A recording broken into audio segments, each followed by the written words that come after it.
चलिए सबसे पहले बात करेंगे मध्य प्रदेश और मिजोरम की, जहां कल विधानसभा चुनाव हुए। दोनों ही जगहों पर वोटरों ने बढ़ चढ़कर मतदान में हिस्सा लिया।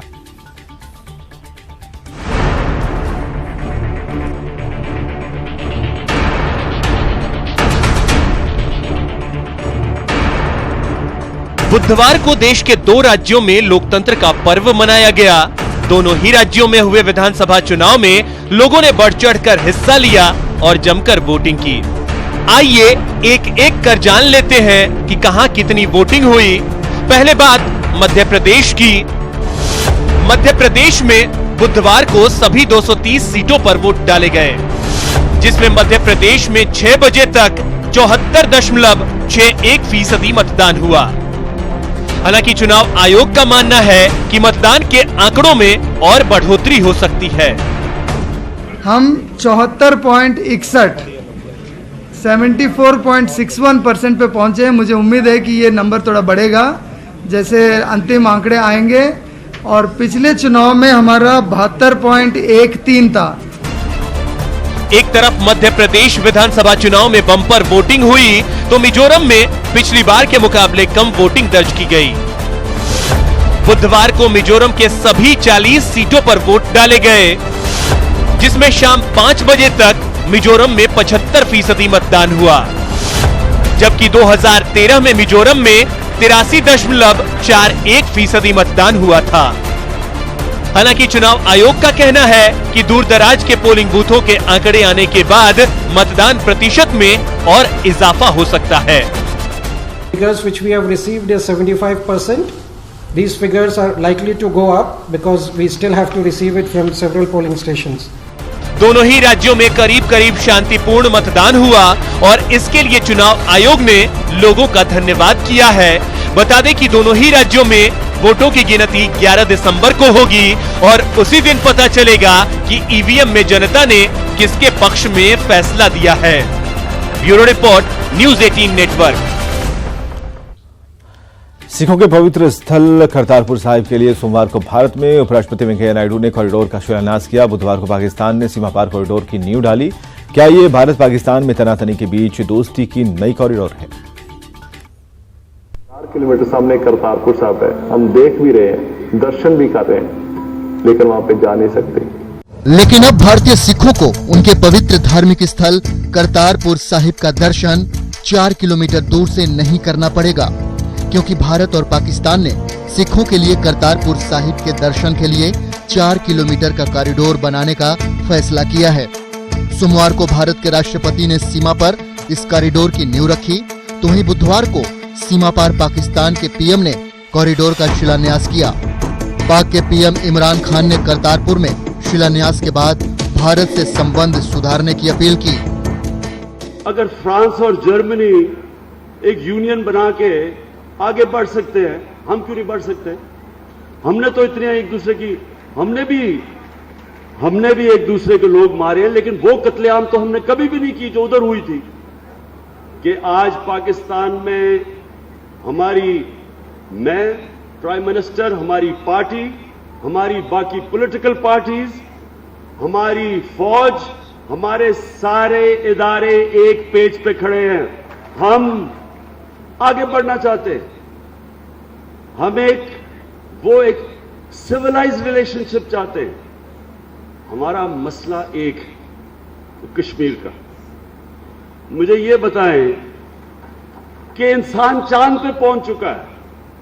कौन सा मसला है जो इंसान हल नहीं कर सकता? अगर हमने गुर्बत खत्म करनी है और कम करनी है, सबसे तेजी से वो गुर्बत कम होगी अगर हमारे बॉर्डर खुल जाए और तजारत शुरू हो।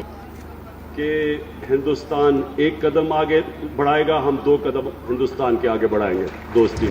पाकिस्तान के पीएम इमरान खान ने यह भी कहा कि दोनों देश परमाणु हथियार संपन्न हैं, तो हारना दोनों को है, फिर जंग तो हो ही नहीं सकती, लेकिन दोस्ती जरूर हो सकती है।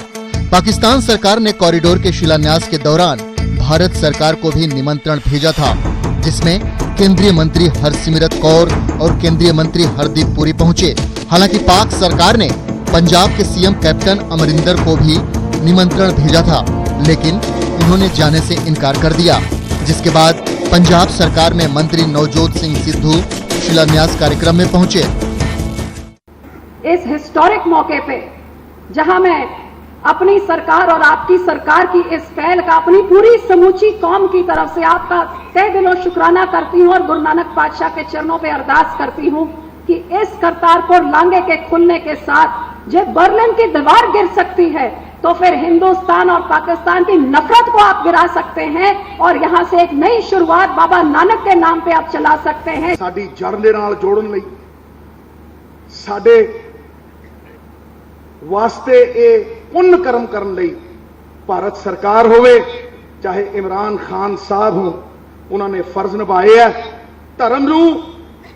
धर्म नूं कदे भी सियासत और आतंक दे चश्मे दे नाल कदे ना देखो। कैप्टन अमरिंदर सिंह ने सिद्धू के पाकिस्तान दौरे को निजी दौरा बताया। दरअसल पाकिस्तान की ओर से विदेश मंत्री सुषमा स्वराज को शिलान्यास में शामिल होने के लिए निमंत्रण मिला था, लेकिन वो नहीं पहुंची।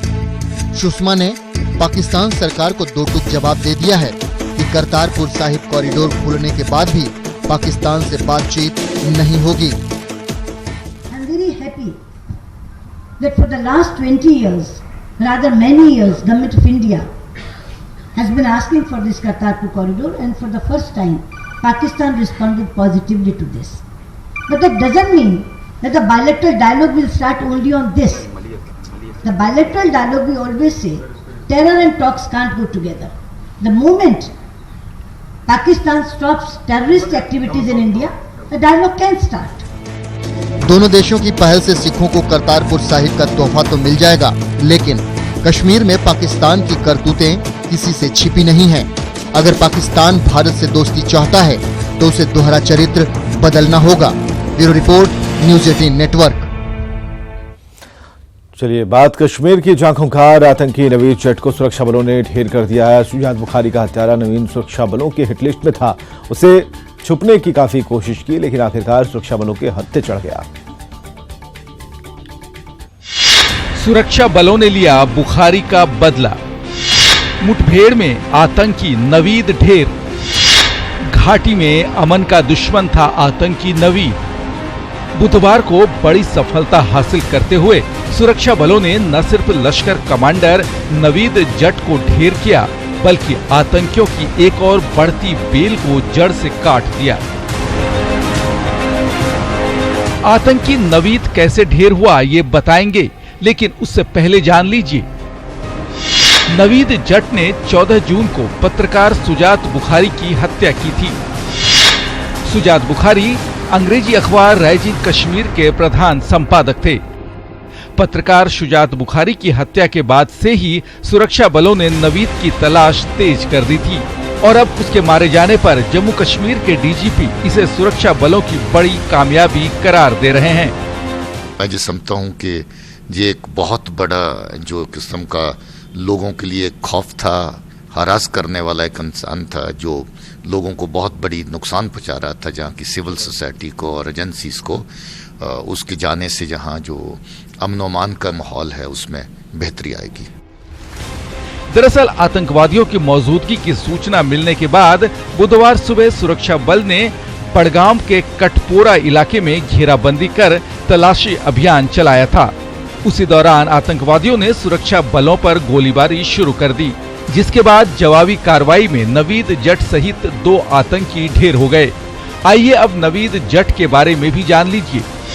पत्रकार सुजात बुखारी की हत्या करने वाला आतंकी नवीद जट पाकिस्तान के मुल्तान का रहने वाला था। सुरक्षा बलों ने आतंकी नवीद को A++ कैटेगरी में रखा था और आतंकी नवीद जट 25 लाख का इनामी आतंकी भी था।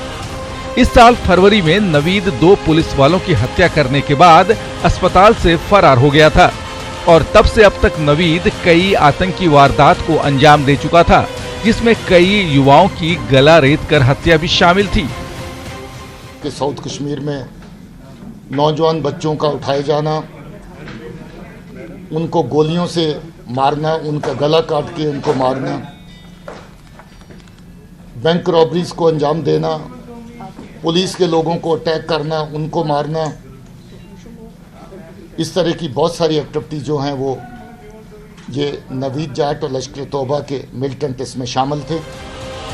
बता दें कि पिछले कुछ दिनों में कुलगाम, पुलवामा और शोपिया में एनकाउंटर में 15 से ज्यादा आतंकी ढेर हो चुके हैं।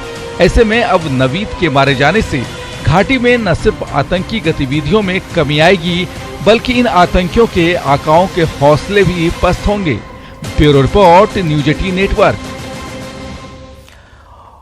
और अब बात गुजरात के दाहोद की, जहां एक मां और उसकी 4 साल की मासूम बच्ची की मर्डर मिस्ट्री का पर्दाफाश हुआ है। इस मामले में पुलिस ने मृतका की सहेली और उसके पति को गिरफ्तार किया है।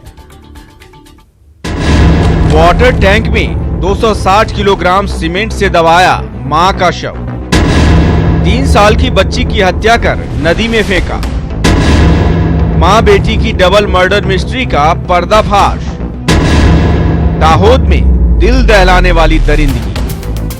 वाकई ये मर्डर मिस्ट्री दिल दहलाने वाली है। एक सहेली ने अपनी सहेली और उसकी बेटी की हत्या कर दी और सहेली के शव को वाटर टैंक में सीमेंट से दबा दिया। ये तस्वीरें उसी हैवानियत की हैं, लेकिन हम आपको ये तस्वीरें पूरी तरह से दिखा नहीं सकते। आपको बता दें कि पुलिस लापता आंगनबाड़ी कार्यकर्ता नंदा सिसोदिया और उनकी गोद ली हुई 3 साल की बेटी शियोना की तलाश कर रही है। और आप खुद सुनिए कि वो कैसे यहाँ तक पहुँची। लास्ट टाइम उनके घर गए थे, वो मंजुला बहन तथा विक्रम दोनों को पकड़ के लाए और वहाँ से हमने तीसरा आदमी पकड़ा है, रोहित संगाड़ा, और तीनों ने मिलकर नंदाबेन और उसकी दत्तक पुत्री एंजल का खून किया, ऐसे कबूलातनामे किए हैं।